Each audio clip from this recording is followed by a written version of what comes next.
Obrigado pelo convite. Eu queria saber um pouco da tua infância.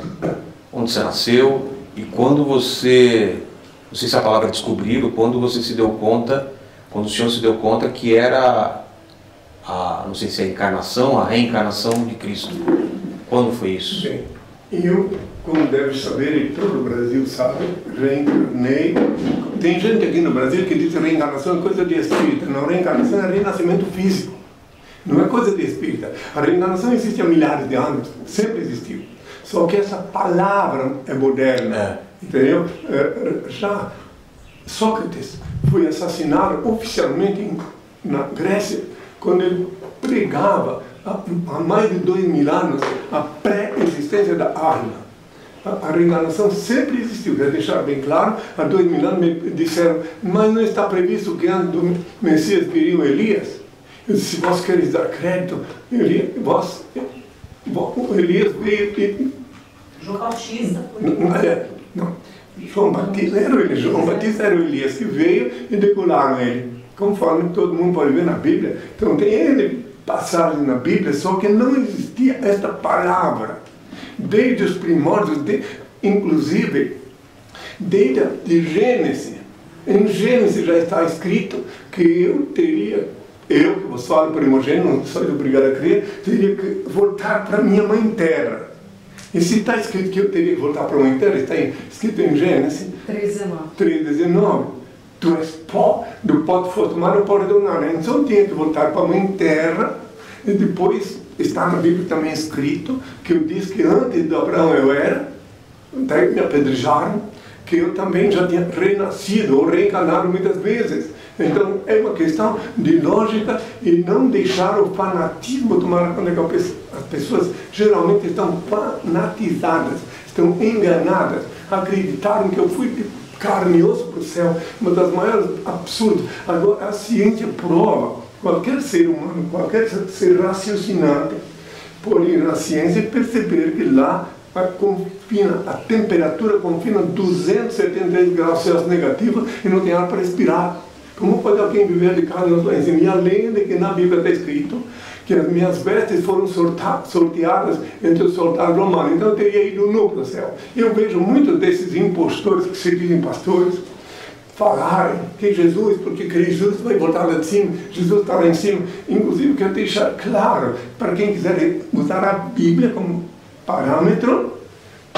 Primeiro falso profeta da era cristã, falso profeta confesso, Paulo confessou publicamente, está em Romanos 3, versículo 7, que ele disse, com as minhas mentiras eu enalteço a Deus, porque me julgais pecador. Justamente quando uma pessoa confessa que é mentiroso, só vai seguir ele os que querem ser mentirosos como ele, ou então os que querem ser enganados, como é o caso dos evangélicos, que seguem ele porque querem ser enganados, porque querem ser enganados, querem suar, trabalhar duro para dar um salário, no final do mês, 10% do salário para um vigarista desse. É tudo assim. Agora, perguntasse a minha infância.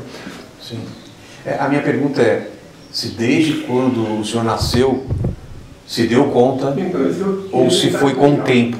Eu nasci, eu reencarnei, renasci numa pequena aldeia chamada Indaial, hoje em dia até chama cidade. Sim. Eu naquele lugar onde eu renasci, fiquei 1 ano e 8 meses. Me levaram para Blumenau, onde eu fiquei com a família, morando numa colina, no bairro do Bom Retiro.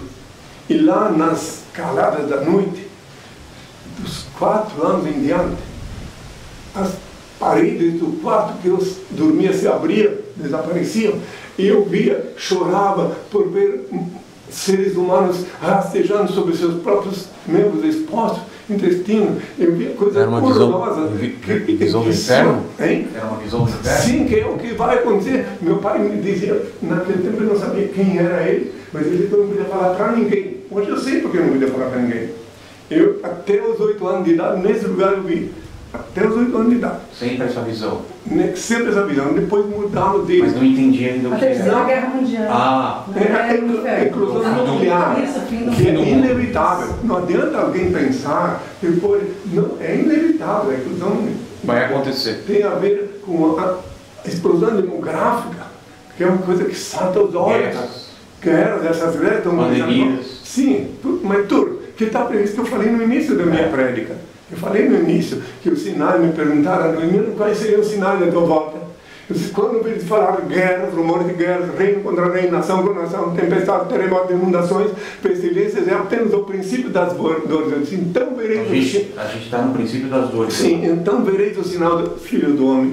Então ainda essa lenga-lenga que está, porque um jogo político vai durar no máximo 10 anos. É inevitável, porque infelizmente a explosão demográfica, a fome, você não tem ideia, você devia acompanhar bem a mídia, fazer análise.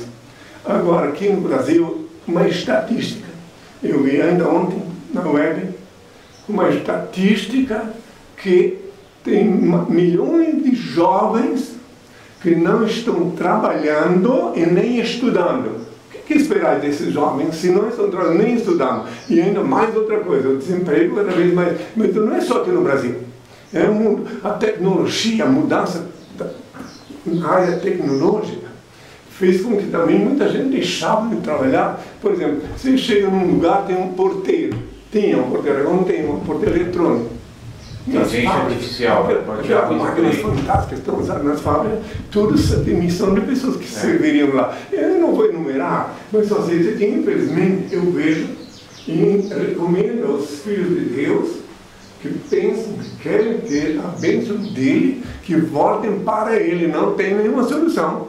Não tem luz no final do túnel. Você tem que olhar para o teto, tem que evocar o Pai lá em cima e ele te protege do que quer que seja. Se você quiser se escapar de bala perdida, tem que invocar o Senhor em todos os dias. Não é uma vez por mês, numa festa. Não. Aí outra coisa, para todos os que se pensam religiosos, para que todos que pensam que têm uma religião, para todos que se pensam cristãos, vamos ver. O que é a principal coisa que eu deixei aqui na Terra? O principal ensinamento que eu deixei, o mais importante de todos. Amar o Pai. Não, mais importante de todos. Ninguém, 1% de 1% não, dos que se pensam cristãos fazem isso. Se tu, quando orares, entra no teu quarto, fechar a porta, ora o teu Pai Celeste, em seguida eu ver o que se passa e te abençoe. Eu não disse para nem na igreja, ao contrário, eu disse para orar no quarto com a porta fechada. Então essas igrejas que estão aí, são negócio, como comercial. Se você tem que pagar para entrar, para sair, então catando gente assim na rua para virar escravo deles. Onde então, um ou mais estiver reunido, eu estarei lá. Justamente, não tem, mas sim, aí é que está. Não precisa de um templo. Não, eu não disse isso. Não disse que tem que ter templo.